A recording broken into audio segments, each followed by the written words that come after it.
Hello and welcome to the first episode of what I hope is going to be a lot of future episodes of the Bitcoin Cash podcast, which is a new project that I had the idea for yesterday and I'm bringing to you today. So my name's Jeremy. I post on Reddit as the username Shibanator, which is a reference to the old Dogecoin days, if anyone remembers that.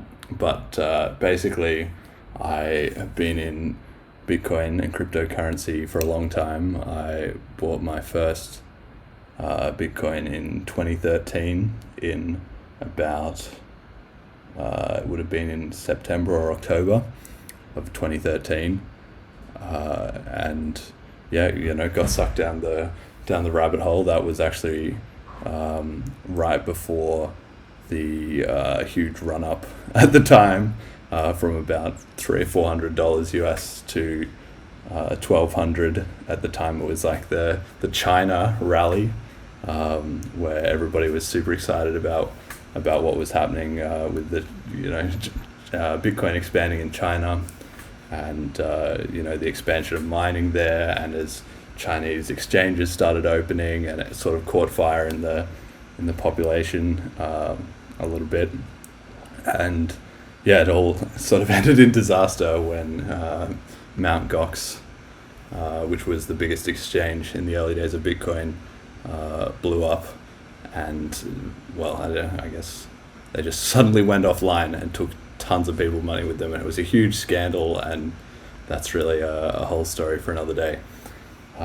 But basically, I've been in Bitcoin for a very long time, and I followed it religiously for years and years and years, up until the point of the split in 2017. I think it was really where it reached the fever pitch, the late 2016, early 2017, and at that point there was so much disagreement in the community that it split into two, right? You have what is now called Bitcoin, but maybe I should refer to it as Bitcoin Core, I don't know, but basically there was that version of Bitcoin that carried on, and then Bitcoin Cash split off from the sort of the main Bitcoin, although I don't really like that term, because in my mind Bitcoin Cash is the main Bitcoin and is the original Bitcoin as well. So even though Bitcoin Cash ended up with the having to rebrand with the new name, the new logo and everything like that, a lot of people who support it, myself included, would say that is the real Bitcoin, but it's more just an accident of history. It didn't work out that way. Anyway, so the upshot of all this is that I think that Bitcoin Cash is going to be the global reserve currency one day, right? Bitcoin has always grown exponentially from its beginnings way back when, and I don't see any reason that it's going to stop. Pretty much it just defies the haters every single time. But it's been a long and winding path to get here, right? And so up until that, there was that split in 2017, and as a result of that, I lost interest for a couple of years, and I haven't been as embedded in the Bitcoin scene until very recently, when obviously the price is going bonkers again at the moment, with Bitcoin Core BTC running up past $40,000 US, which is kind of crazy to think, but I guess it was inevitable. So I checked back up on Bitcoin. I hadn't been looking at it in a while, and I started reading and all the old narratives of what was going on, and it was still there. And as I got a bit back involved in the community, I made a couple of posts on Reddit and everything like that, and I realized that maybe not back 3 or 4 years ago, but definitely by now, I'm a crypto boomer. I'm from the old school compared to a lot of the people that are are now involved in Bitcoin, if they've joined in the last couple of years, they might not have as much context on the history and how it all went down, or maybe they're a more casual person in Bitcoin. I don't really know in cryptocurrency generally. So as I was thinking about it, I sort of realized, I think I could provide some perspective on all that. And I was going for a run yesterday, and usually I listen to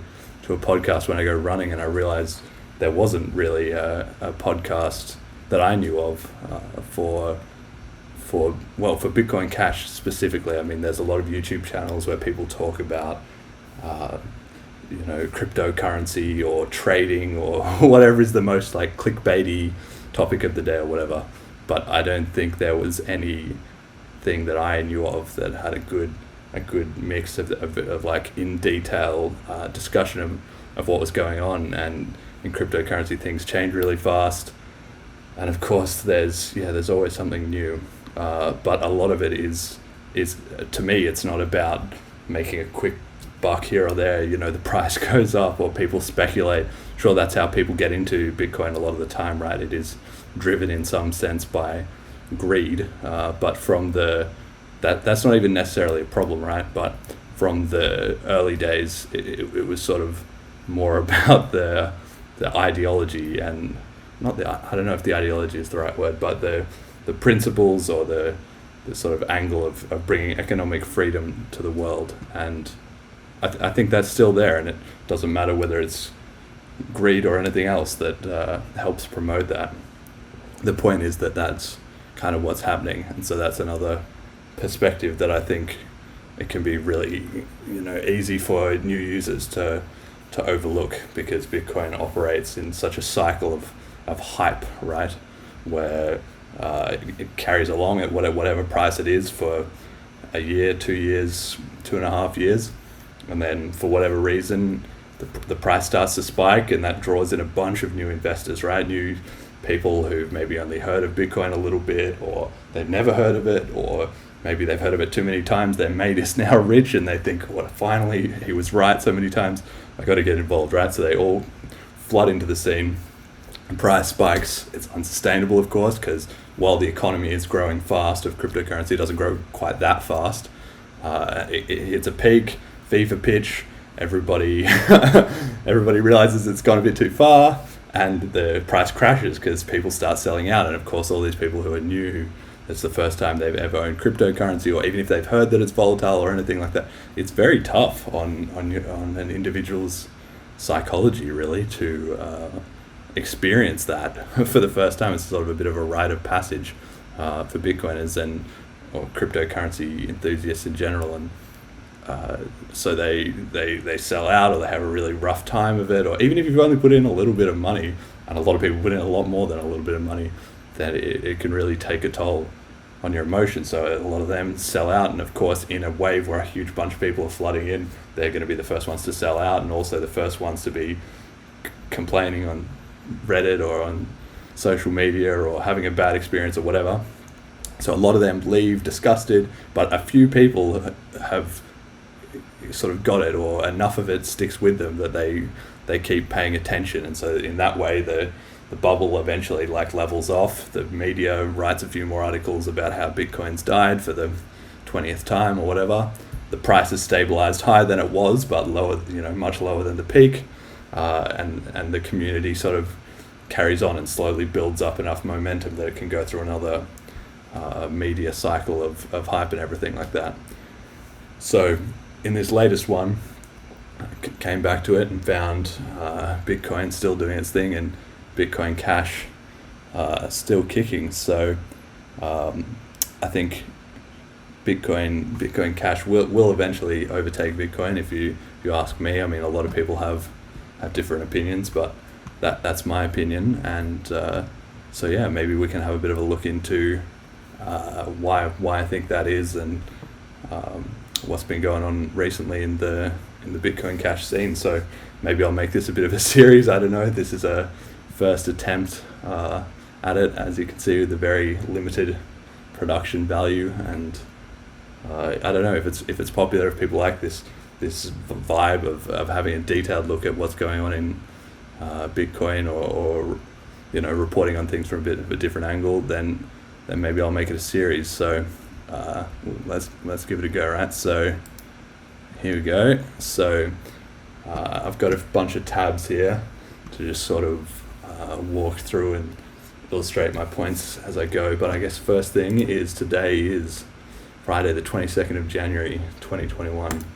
Also, like I'm in London right now, and it's coronavirus pandemic lockdown has been for God knows how long at this point, 9-10 months, and that sucks. Got to be honest, to anybody out there who's just following the rules and staying isolated, it's been a long time, but I hope you're all doing well. And luckily, we can still follow Bitcoin and cryptocurrency while the pandemic's in effect. But anyway, point is it's the 22nd of January 2021. Bitcoin Cash is number 9 on the coin market cap rankings. So number 443 US dollars. So only probably slightly higher than the price that I bought my first Bitcoin in 2013, which is kind of interesting. And then we've got Bitcoin obviously up here, $33,000. Had a bit of a drop off the last few days. There was a bit of a issue about this replaced by fee palaver. We'll talk a little bit about that. So the price has crashed off, and obviously when it does, anytime Bitcoin drops, all the other cryptocurrencies drop off, and then Bitcoin goes back up, everything else goes back up, because obviously it's a bit of a bellwether for the size of the entire scene, right? If the entire crypto market is growing, if people's confidence is good, then money comes into everything at once, and it sort of goes out like that in a tide to everything.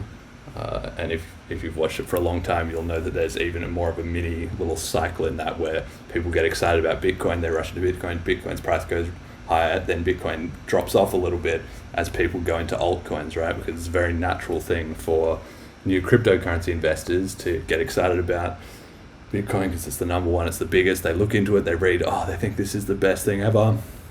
They're convinced, they buy some, then they do it for a little while, and then that sort of greed and that speculation mindset is going at full bore, right? So at a certain point, they think, but if Bitcoin's good, and if I can make 10x or 100x with Bitcoin, well, I could make 1,000x on one of these other small ones, right? Because you can just look at the market cap of any of these and think, okay, look, 623 billion, half a trillion in Bitcoin, right? That's a lot. Like, it's going to take a lot of money for that to shoot up. But you just find any one of these random ones down here, like, I don't even know what all this is. Hedera hash graph, okay, like, never heard of that. Or Elrond, I don't know, maybe some Lord of the Rings fans, like, whatever it is, whatever little differentiating factor these altcoins, right? So there's Bitcoin, which is the biggest one. Everything else is an altcoin, right? An alternative coin.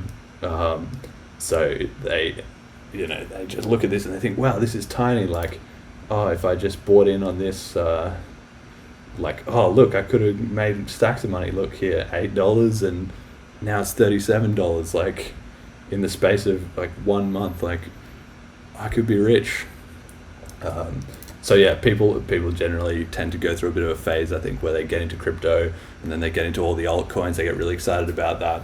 Maybe they get into some trading. I definitely did back in the day. That make some money, lose some money, and at a certain point, once the sort of the novelty and the rush of all these different ideas has worn off, hopefully they sort of come around to realize that, okay, there's a lot of good ideas, and it's good that there's a lot of experimentation, but fundamentally the value of a currency is multiplied by the network effect, right? If there's more people involved, then there's more places to trade with, and the number of connections grows exponentially. So in general, things should consolidate towards one, like, standard currency, right? For the same reason that the internet has, well, technically it has several protocols, but like HTTP and HTTPS are used like almost universally, right? Everything gets onto one standard, absent some other big factor, right? So with national currencies, the reason there's a whole set of national currencies is because in each area you have a government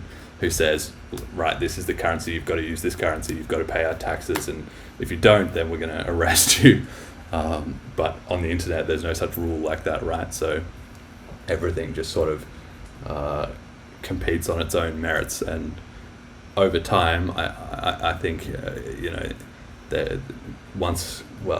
it's a long story, but basically if Bitcoin Cash gets back up to the top, it should be by far and away the most used cryptocurrency, which is interestingly not true of Bitcoin right now. And I guess we can just quickly look at that. So here, if you have a look at this, for the users who don't know us, who are newer to the crypto space or whatever, like if you look back here, right, in the 2013, 2014 range, Bitcoin was 95% of the market, right? And it maintained that, generally speaking. It was by far and away, like in a Pareto distribution, like 80-20, right? It was definitely more than 80% was all in Bitcoin. Even when these other things like here, what do we got here? Like Ripple, whenever this other stuff, Ethereum was getting big, it was still like by far and away, Bitcoin was the main game, which also changed here in like about the time of the fork, right? 2016, 2017, that kind of change of new year. And as people were starting to get worried about Bitcoin scalability, well, that's when people seriously, like really, really seriously started considering, okay, maybe we need some alternatives. And since then, then Bitcoin shortly got to its lowest point here. It looks like, okay, been down to about 33% of the market, and it's since clawed back a bit of it, right? But it's not near the dominance or the consistency of the market that it was at a certain point, right? So anyway, that's just a very interesting narrative to follow in general. But yeah, basically, so Bitcoin Cash $445, and let's just have a quick look here. We can see, and so it's 0.014 BTC. So you can buy a lot of Bitcoin Cash for 1 Bitcoin at the moment, but we'll see if it stays that way. I don't think it'll stay that way forever, but there you go. Who knows? We'll see, or we won't. So what has been happening in cryptocurrency recently? Well,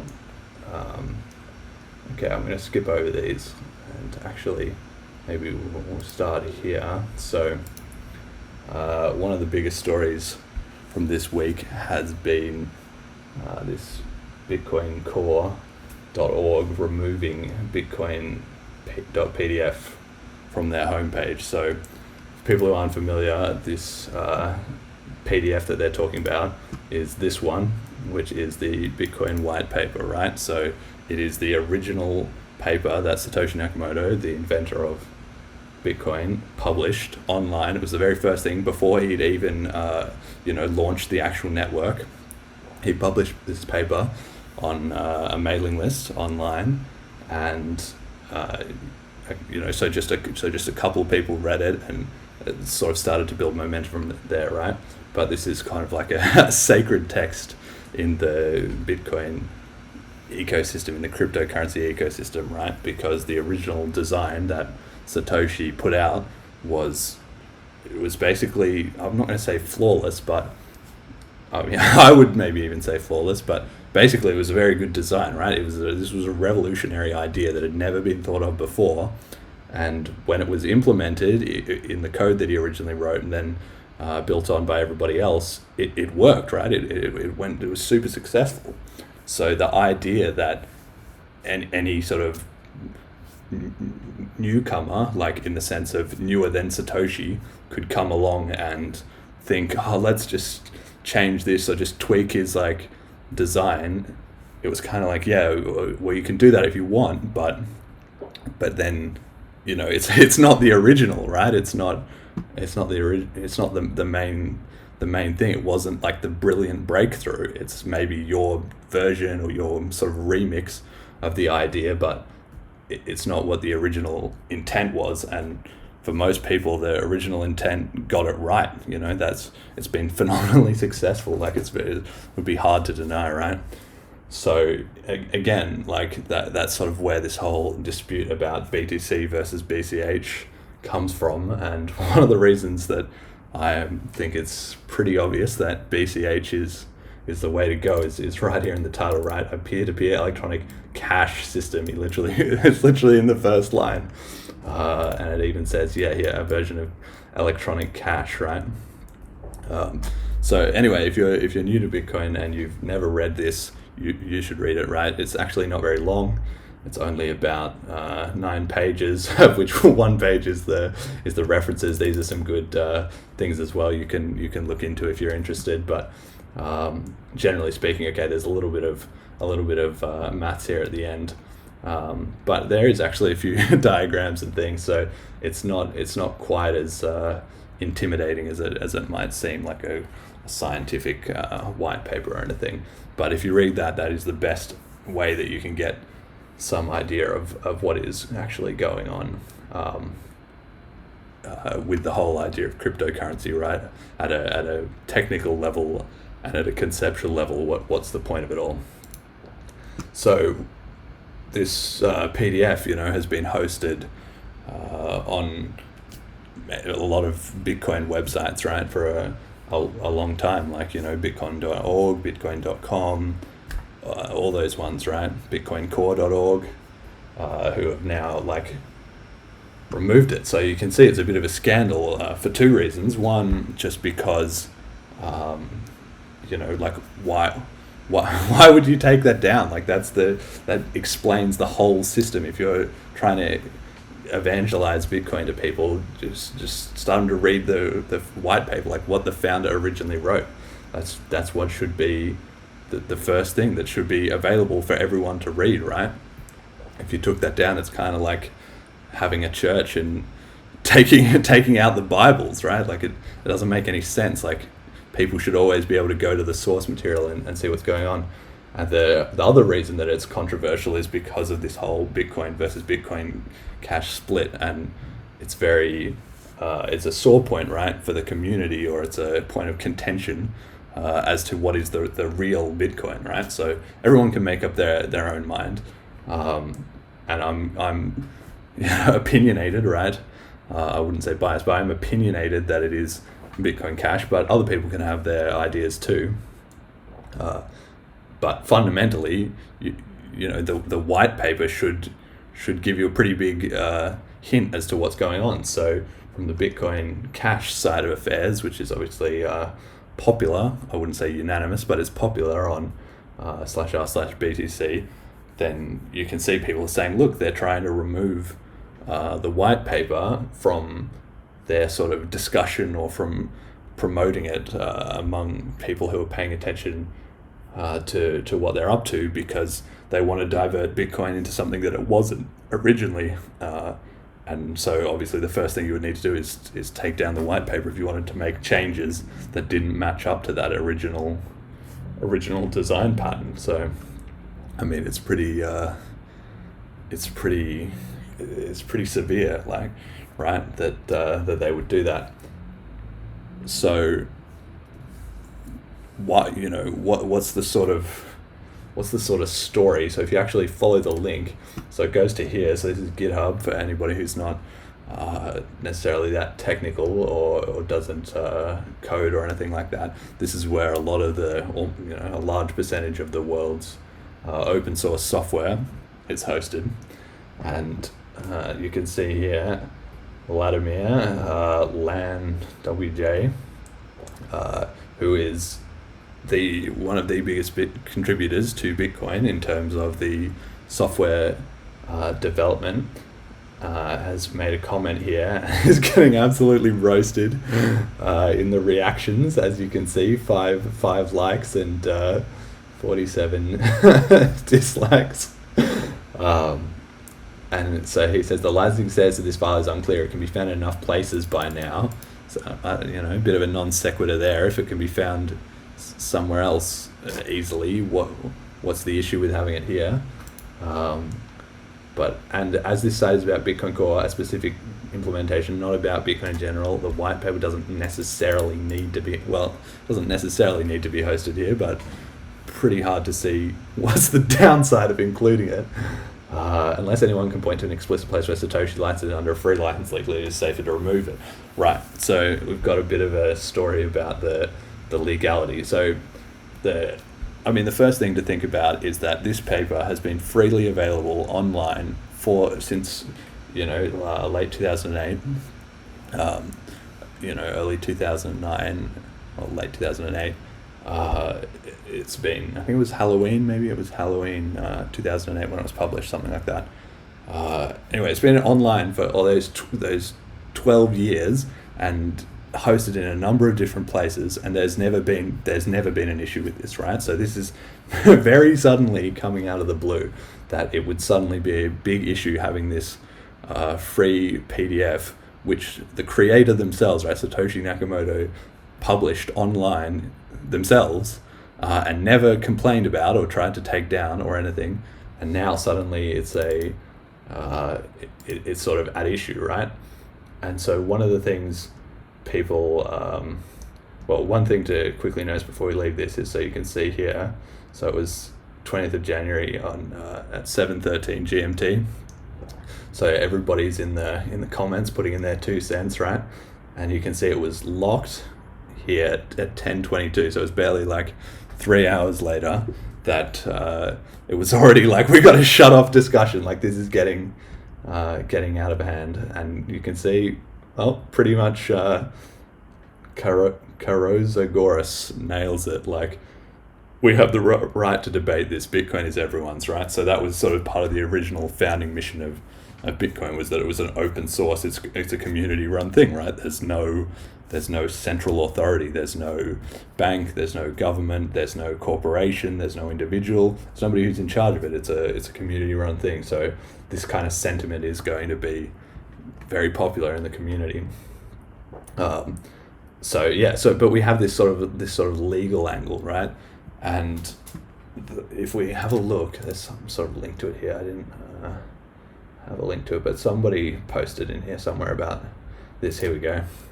So the concern was that this guy, Craig Wright, who has previously claimed to be Satoshi with very questionable proof or backing, has sort of sent out all these letters, these like statements. Maybe there's a link to it here. No, I don't know. But anyway, it's there somewhere, where he basically said to them, "Listen, can you take down this software, this white paper? The Bitcoin white paper." Can't find it now, but basically he wrote to them and said, "Look, take this down. I'm Satoshi, and you've published my stuff illegally, pretty much, or I'm asserting my copyright right." Okay, so that's I'm not necessarily the legal expert on copyright, but it's pretty clear to see that this is a load of horseshit, right?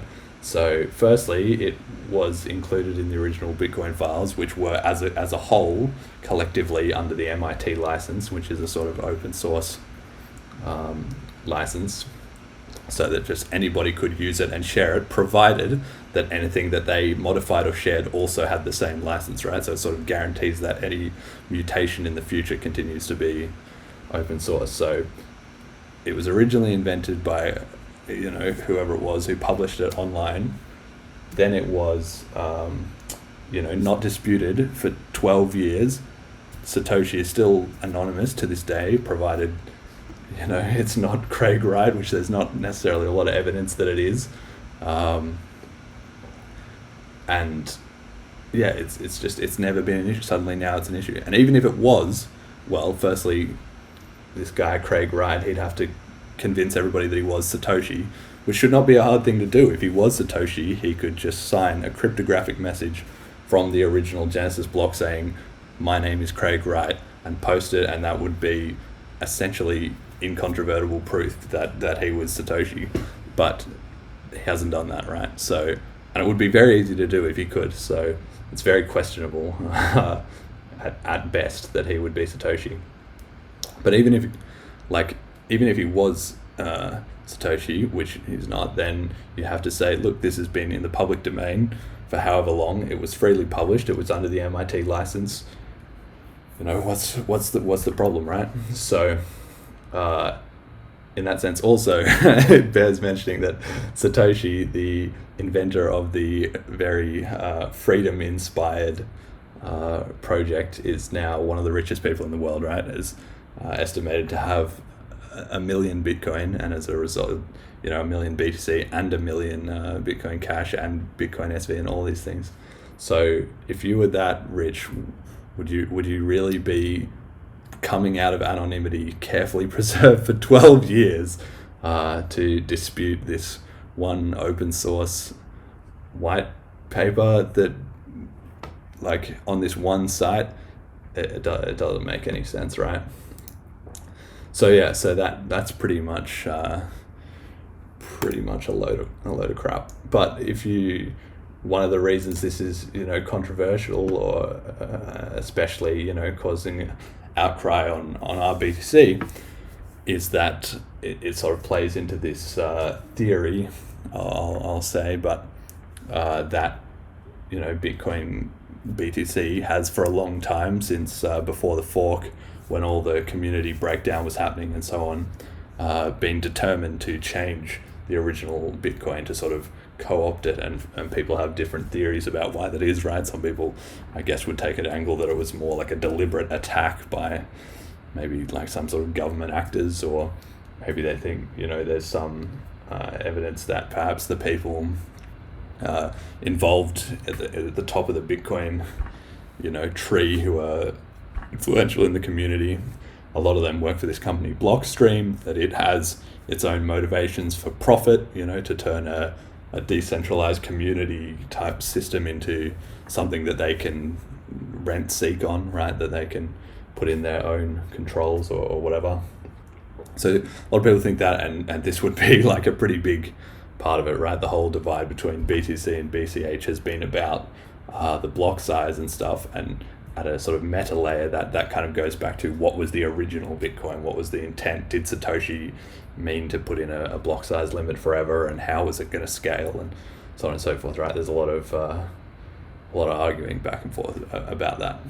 So you can see how this doesn't really play that well if you are on the BTC side of it, that the people influential in that community now don't even want you to read the original Bitcoin, or alternatively that they're just so weak that they will fold instantly to any completely uncredible legal threat, whether or not there's any legal merit, any likelihood that it would get enforced, any way that it could be enforced. How many sites on the internet do you think can just host up the Bitcoin PDF? You can't sue them all. So and it has been interesting to see there's been a bit of a Barbara Streisand effect, right? A bit of a Streisand effect of since, because of this suing, some companies have kind of come out in solidarity and hosted up the Bitcoin PDF and stuff like that before to sort of maintain that community sentiment. So I think that's a really good thing. That's really good to see. And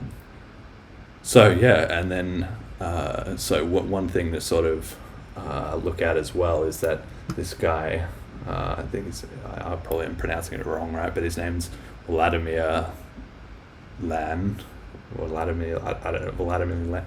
Anyway, he's one of the biggest contributors to Bitcoin. So if we have a look here, again, this is GitHub, Bitcoin. This is the Bitcoin core repository, right? And you have a look, this guy is the number one contributor. So at the very least, he's written a lot of code, and he's very influential. And I remember at the time of the fork, when the split happened, he was one of the sort of the main developers who stayed with BTC core. There was some who were on the BCH more side of it, or who just left altogether. They just were fed up, they'd had enough, and they just left. So like Gavin Andreessen, who was the original lead developer who got the sort of mantle was passed to him directly by Satoshi, and then Mike Hearn, and then another guy called Jeff Garzik, and there was a few others, right? So a lot of those people who were big contributors, big voices in the community, they split off with that fork, or they left.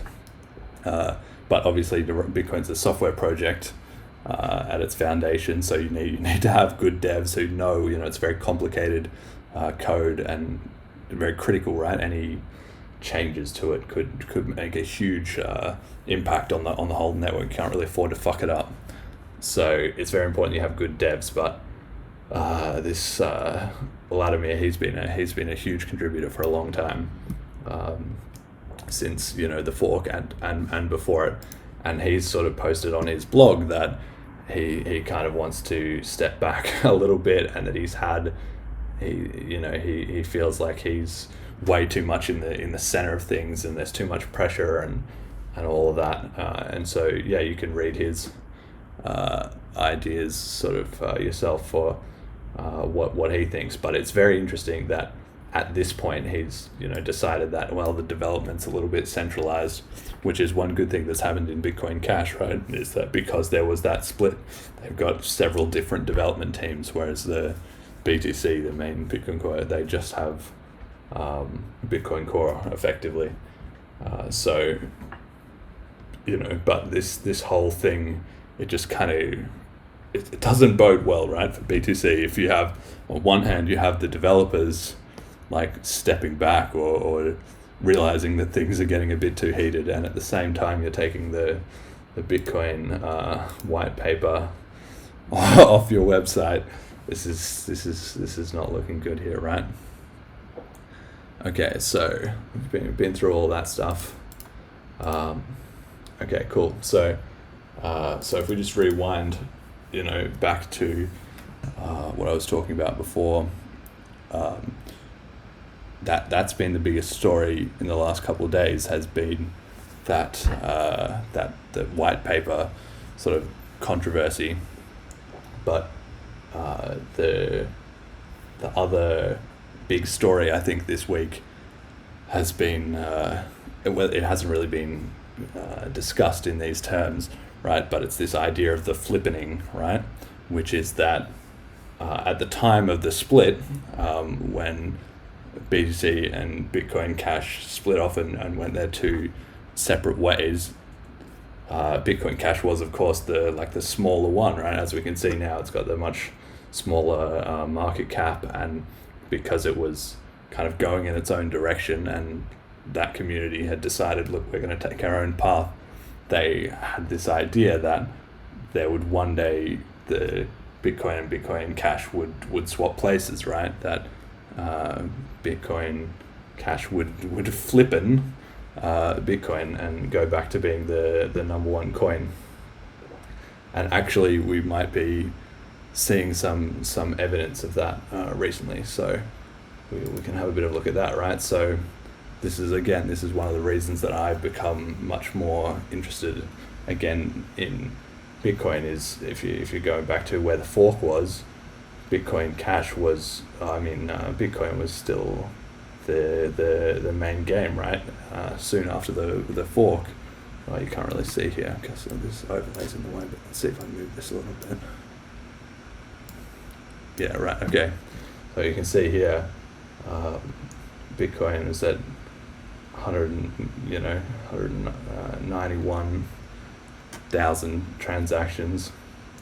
Bitcoin Cash only at 14,000. So really it is like the overwhelming majority was still in BTC after the split, right? Not a huge percentage of people moved across or thought that the currency needed to support more transactions and raise the transaction limit. So hang on a second. Right. So when you look at this, this state of affairs, that's the way it's been, right?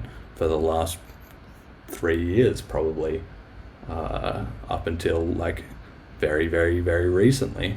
like these spikes here are obviously not organic growth in the community, right? That's people testing the network or whatever, but it's clearly not an organic growth.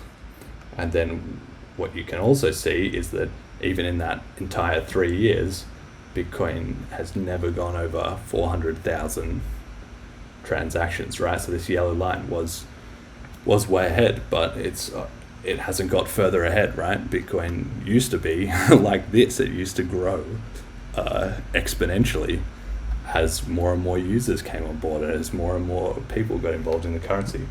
But because it's been stuck at that 1 megabyte cap, which was the cause of the split, it hasn't really grown since then, at least not in terms of number of transactions. So as the price could go higher, but the amount of utility in terms of the number of people that can use the currency each day hasn't, or at least that can use the currency each day without paying a lot in fees, hasn't really increased, right? So it's been all this time, and then just recently Bitcoin has exploded in price, right? And as that cycle has started that I talked about at the start, where more people came in and and looked at what was going on, well, they've driven the price up to massive highs, but they haven't actually created that much more activity on the network because it was already at capacity, it was already full. So as a result, one theory that at least that I have is that instead they're sort of thinking, well, Bitcoin is pretty much unusable, or it costs $5 or $6 a transaction. That's ridiculous for a currency of the future. What kind of currency of the future costs $5 to send or more to send a transaction? Shouldn't it be basically free? Like even PayPal or a bank transaction is basically free. Even like a expensive international transaction probably only costs a couple of dollars these days, right? Like on TransferWise or Western Union or whatever, it's probably still not got humongous fees. So this Bitcoin Cash has just exploded in transactions and really gone from, look here we can see 316,000 to 20,000, and this was only on December 15th, so this was 2 months ago, and in the last 2 months Bitcoin Cash has just rocketed up. And so I mean it's up for debate like why that's happening, but I would say that maybe it's finally time that Bitcoin Cash is starting to come good, because now that it's been this long that Bitcoin hasn't really implemented any good scaling plan, well, can't last forever. Like if you're running a bad operation, sooner or later people are going to start looking for or switching to alternatives, or maybe even more importantly, new users are going to come into the space, not be that impressed with what they find, and they don't have really any attachment, or they don't know anything about this history or this debate. They just know about what works, or what's cheap, or what sort of makes intuitive sense, right? It seems like they're going with Bitcoin Cash. So as I got back interested in it after the price spike and everything, I looked at, so okay, Bitcoin Cash is still there, and I can also see, look, unsurprisingly, that's what new users are going for. And I think a lot of this economic activity has been driven by those new users, and also by returning users like myself, or like like anybody else who was a huge Bitcoin proponent, or talked about it a lot and invested and talked to their friends and sort of had the whole dream of a peer-to-peer currency at the time of the split. It was very easy to get disillusioned with what was going on. So I think as a result of all that, you've got a lot of returning users like myself, and they're not really going to be interested in Bitcoin because nothing's changed in BTC. Look, they've still got the same flat transactions. It just costs more to use the network, and the solutions that were hyped up at the time, like Lightning Network, of course they're still pretty shit basically, like 3 years later. So that wasn't the dynamic scene that it used to be, where there was more merchants accepting it, the community was excited and positive, and it was growing, and the idea was kind of spreading around. And yeah, there was jokes and memes about hodling and the whole price hype cycle and everything, like I talked about before. But at the same time, there was a lot of it that came down to the idea of empowering the world. That people in Africa or in South America or in Asia, or generally just people anywhere, didn't need to be super rich in order to use Bitcoin. They could just give it a go, and it would only cost less than a cent, and there was no other fees, right? There's no percentage fee or anything. Maybe you have to pay a little bit when you convert, but once you've converted, you're in, and it's all easy, right? So that was a big part of it, and that's what's needed for it to get to a global sort of scale. So that's the one of the massive reasons that BCH, I think, is going to outcompete Bitcoin, right? So if we have a look, another thing that's kind of come up is this site, read.cash, which is basically like Reddit, except you can see here these little dollar amounts, and that is that people can spend Bitcoin Cash, just those small amounts. Again, this wouldn't be feasible on Bitcoin, because if there's a $5 fee, well, you can send someone $3.99, but more or less 20 people couldn't send you a few cents each and have it all add up like $1.31 for. This is not one donation. This is the contributions of lots of small people just chipping in because they like any particular article, right? Which is an interesting idea, directly monetize content. This is the kind of innovative new stuff that used to happen all the time in Bitcoin, but seems like has really dried up as the fees have got higher and the communities become more censored, and the innovation has just moved to alternatives, and so we can see this is an example of it in Bitcoin Cash, right? So a lot of people might think that, well, the transactions that are happening here, this huge growth, is maybe just because it's some site like this where everybody's sending 1 cent, 2 cent around, and well, on one hand, that sort of proves the point, right? Is that it doesn't really matter whether or not a lot of transactions are coming from small transactions, because that's still a user. It doesn't matter if the user is trading 5 cent, 10 cent, or $500, $1,000. That's still like one person. That's a whole new person in the community who is finding some utility in Bitcoin Cash. And once somebody can send around 5 cent, 10 cent, maybe they start to put in some more money, or maybe they talk to their family about it, or maybe they find another use case for it, right? So it really is quite important that people can be introduced with a low barrier to entry. But I don't think that's really the whole story, because it's not just these people doing these 1 cent, 2 cent. Because if we have a look at this kind of a graph here of the the Bitcoin and Bitcoin Cash cent marked in USD, you can see that really there hasn't been very much Bitcoin Cash activity at all, except at the time of particular spikes. But recently here, if we zoom in a bit, 3 months, you can see that it is actually growing a substantial amount of the percentage of the actual value that is being transferred each day in Bitcoin. So this most recent day, I think, is pretty incredible. It's 20.7 billion in Bitcoin and 7.8 in Bitcoin Cash, right? So it's literally 1/3 of the actual amount of volume going around in the system,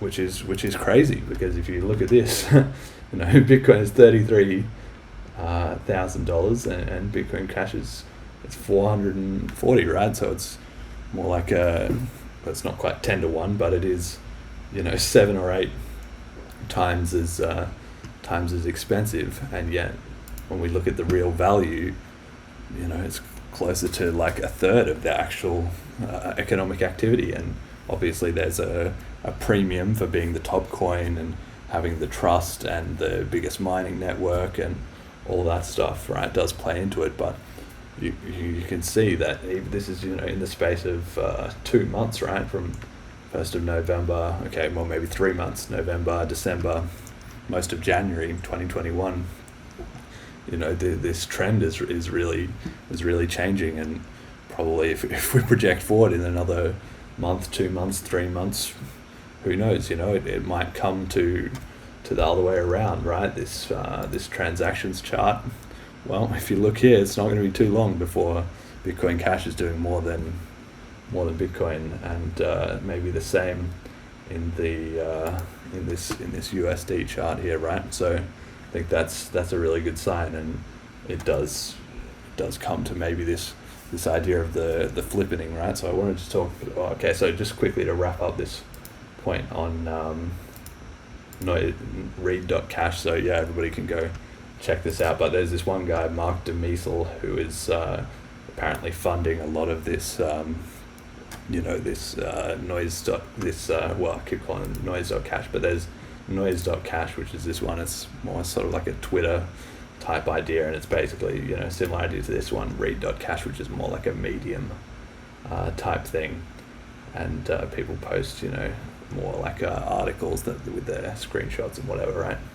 So pretty interesting. But yeah, this one guy is funding a lot of it, so undoubtedly that is powering it, right? But I still think it's pretty legitimate growth in the scene, because those kind of innovative ideas and actually being implemented are very valuable. That's just the fact, and that's how crypto gets to new markets, right? In the early days of Bitcoin, there was this thing called Satoshi dice, right? Which is that you could, and you probably still can, gamble on the blockchain, just do what it's kind of like roulette, but where you just send in a certain amount of money, you have a certain amount of odds, and you get a payout or you don't, right? All just happening on the blockchain.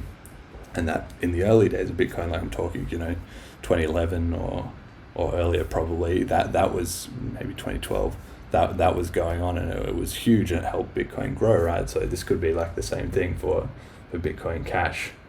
And I did like this article. I recommend everyone go read this article about the CryptoKitties moment, which was when we looked at this chart here of the dominance.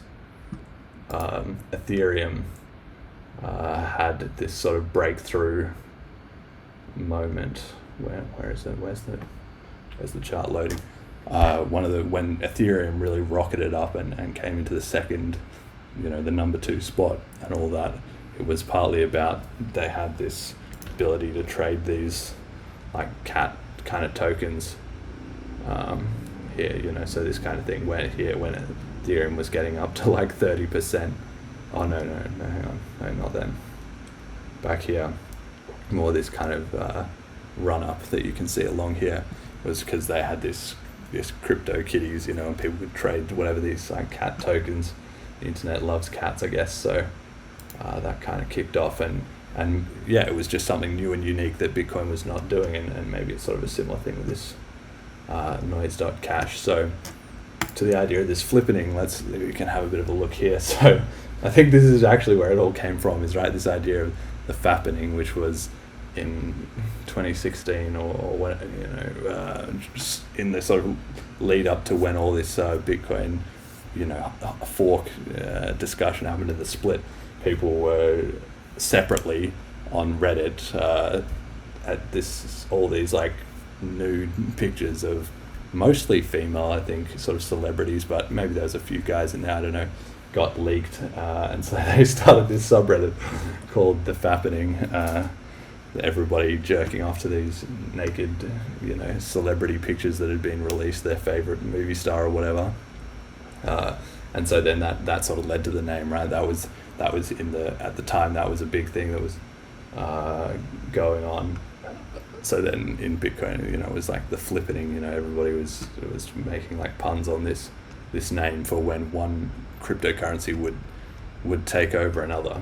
So it then sort of just became a bit of a general like saying, but obviously the most important metrics are the total market cap. So being moving further up this sort of leaderboard here on CoinMarketCap here, or maybe also sometimes people talk about the trading volume. You could like Flippen, Bitcoin Cash could like flipping Litecoin maybe, because it's six, let me see, what is this?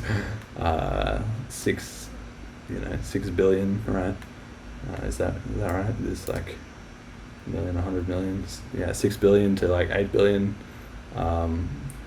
Litecoin or whatever, so it could flip in it by getting more transaction volumes, or it can flip in the actual transactions, right, which we might be seeing here with the trend. So when we have a look here, that sort of plays into this idea, right, about is this actually realistic, right, that if we see Bitcoin Cash is so small compared to Bitcoin by look, it's 33,000 to like $400, $450. Is that really realistic? And the answer is maybe yes. Maybe sooner than people would expect, right? Because when you the theory of how it would overtake it, right, is either it can just slowly and steadily grow and have its ratio increase of the amount of Bitcoin Cash to Bitcoin until it got past it, just step by step. But that's less likely, and more likely is that in cryptocurrency things operate on exponentials, right, where things just go through a huge bubble and suddenly things shift massively in a short amount of time. So at the time of the hard fork, where Bitcoin Cash split off, people had this theory called the Bitcoin death spiral, and the idea was around the mining network. So every 2 weeks, roughly, the Bitcoin network readjusts its difficulty of how many blocks, or to reset the block time to be 10 minutes per block, even if the hash rate, even if the amount of miners has increased or decreased, right? So in that 2-week period, if a lot more hash rate joins, by the end of it, they'll be doing faster than 10-minute blocks, and it'll need to get reset. And if a lot of hash rate leaves, then they'll be doing slower than 10-minute blocks, and it will need to get reset. And that reset is roughly 2 weeks, but it's denominated actually in blocks. So that means that conceivably, if there was if hash rate dropped out of Bitcoin, obviously it's been going exponential, as most things do in crypto, but it's been going exponentially for the last few years, as there's been more and more mining farms set up and better technology developed for it, more ASICs and so on. It's been going exponential. But if for any reason this hash rate started to drop off, it would slow down the speed of the blocks from 10 minutes maybe to 11 minutes or 12 minutes. And then as it got slower, the fees on the Bitcoin network, so if we have a look here, so it's currently median fee of $5.71. This is a really good website, by the way.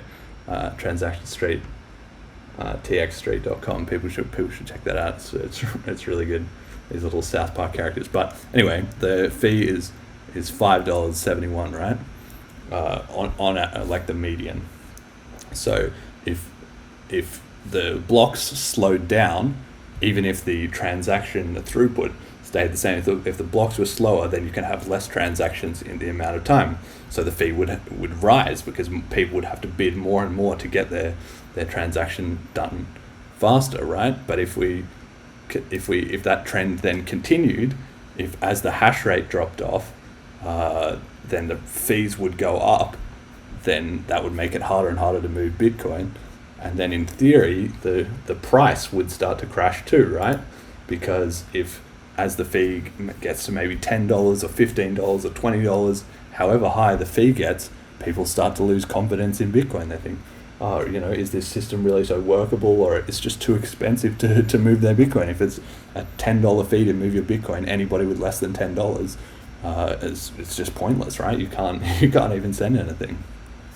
So then, that price could crash, and then that would lead to the miners turning off their machine. So then the hash rate falls further, and it becomes a vicious cycle, right? The price falls, so then the hash rate falls, so then the fees go higher, so then the price falls, and it could expand, like, it could continue on like that, right? So that was the theory that Bitcoin Cash proponents had at the time of the fork, that is what would happen, and it would lead to Bitcoin just exploding in a mess as everybody switched over to Bitcoin Cash. And it didn't work out that way, but that was at the time. Maybe things are different. I mean, 3 years later, Bitcoin Cash is still there, and the fees are starting to sort of rise on Bitcoin. Yeah, now it's like $6. It used to be the same as Bitcoin Cash. It used to be less than a cent. But now they're at $6. Even we're watching right now, watching it go up, right? And the backlog of transactions here just keeps getting bigger and bigger over time. Network gets more unreliable. New users aren't joining, so it could potentially happen. And if there was no competitor, if there was no Bitcoin Cash, then maybe it wouldn't be such a big issue for Bitcoin. Like, it could probably still stay the king against Litecoin or whatever other alternatives, because they just don't have the same brand name and the same recognition and all that. But Bitcoin Cash could, in theory, replace Bitcoin, and for 99% of people who are still not that invested in Bitcoin, or don't follow cryptocurrency, they would have no idea that it had happened. They just hear about Bitcoin Cash is kicking off, and they just assume it was the same thing, probably, right? So if the price drops on Bitcoin, the fees get too high, and the price drops, and the miners, if it's less profitable for them to mine Bitcoin, then they could mine Bitcoin Cash instead, right? That's the whole point, that it was the same coin originally, so they're the same mining hardware, works on both ones, so they could switch over, and potentially it would be a feedback loop, right? So that can either happen by Bitcoin Cash's hash rate dropping with the price dropping, or it can happen the other way around, where if Bitcoin Cash suddenly gets a huge surge of community interest, then miners will switch over to it if it's more profitable to mine on Bitcoin Cash, and then maybe that creates more community hype or excitement, and so the price goes higher, and then more hash rate switches over, and then as the hash rate starts to drop out of Bitcoin, like we said before, the blocks go slower and the fees get higher, and it all unravels like that, right? So who knows? This is just a theory, right? Maybe it happens, maybe it doesn't, but I think there's a good odds that it will, and it seems like if the fees keep on going up and up and up on Bitcoin, which they have been, and there's no sign of them stopping, especially because the BTC community itself is so convinced that they want to be a store of value, and they're going to store their value no matter how high the fees get. Well, eventually they'll be storing value as the hash rate moves over to the other chain, and that is going to be really very painful for them, because as the fees escalate, once the cycle starts in motion, it'll be too late, right? Because everybody will be sort of clamoring to get out and rush for the exits at the same time as the number of transactions it can get through is decreasing, to send to an exchange to sell out or anything like that. It would be very, very painful, right? So let's see, what other things have I got here? Yeah, so this sort of hash rate, I mean, as you can see, Bitcoin Cash, when it all started, it was sort of had some notable percentage, but it's since dropped off because the hash rate tends to follow the price, and the price in BTC is way higher and has been since the fork, mostly in my mind because of speculators, right? That the actual adoption of Bitcoin started going backwards about the time of the fork, because it stopped being as usable as it was, and the community was split, and there was too much arguing and toxicity. So merchants stopped accepting it, like at different stores where you could buy things, and a lot of people who were sort of so on cryptocurrency that I knew around me, they were I don't know about this, right? So since then, Bitcoin has had the benefit of retaining the original name and the original logo and the original exchange ticker of BTC, which is huge because for most people who don't know necessarily one way or the other, that can sell you right there, right? Bitcoin Cash, it must just be this knockoff or something like that. You sort of need to understand it quite well to understand, okay, that they originally came from the same thing and the reasons that they split. But now maybe things are different because the fees back then, the Bitcoin community could carry on quite happily and pay 1 cent, 2 cent, 5 cent, 10 cent. It still seems like not a big deal, but it might be starting to get towards a breaking point, especially if this trend continues. Bitcoin Core, maybe those users are convinced, maybe they're ride or die with BTC and they don't switch, and none of their friends start to switch over. But at a certain point, if this carries on, all of the new users will be in Bitcoin Cash, and before too long, the Bitcoin Cash community is going to be much, much bigger than the Bitcoin community. And like we saw before, they're fighting the battle on several fronts, right? Where they've got the development community starting to get they've got a lot of censorship of their own community with their Reddit has their CSS has been changed, right? So that you can't see to hide deleted comments. There's a really good article here called A Brief and Incomplete History of Censorship in Our Bitcoin by John Block. So if you're not familiar with all of that, you can have a look at that. But it's just very ironic, that from this community that came out of freedom, and it's the same story as the white paper, right? That was mentioned before, where it was originally all about, being open and sort of libertarian, embracing freedom. And it's just completely the opposite of that, to be trying to worry about legal threats to be taking down and censoring the white paper in one sense, and then censoring people's comments, right? Like, if an idea is a good idea, it can stand on its own merit. It doesn't need to cut off competing opinions. You can just explain how the competing opinions are wrong, but that's not the approach that the BTC community have been taking generally. So yeah, again, there's just this goes into the whole history of 91% of people upvoting that the mods needed to be changed in 2015 of Bitcoin and all that, yada yada. I don't know, maybe we can look at that another time. But that's pretty much all I had for this first episode of the podcast. So hopefully you enjoyed it, and I'll be posting this on Reddit and whatever. Everybody can leave feedback. I mean, you can send me a tip with a bit of Bitcoin Cash if you really enjoyed it. I don't expect that, but hey, you never know. And that's it, right? So till next time, may your fees be low and your private keys secure.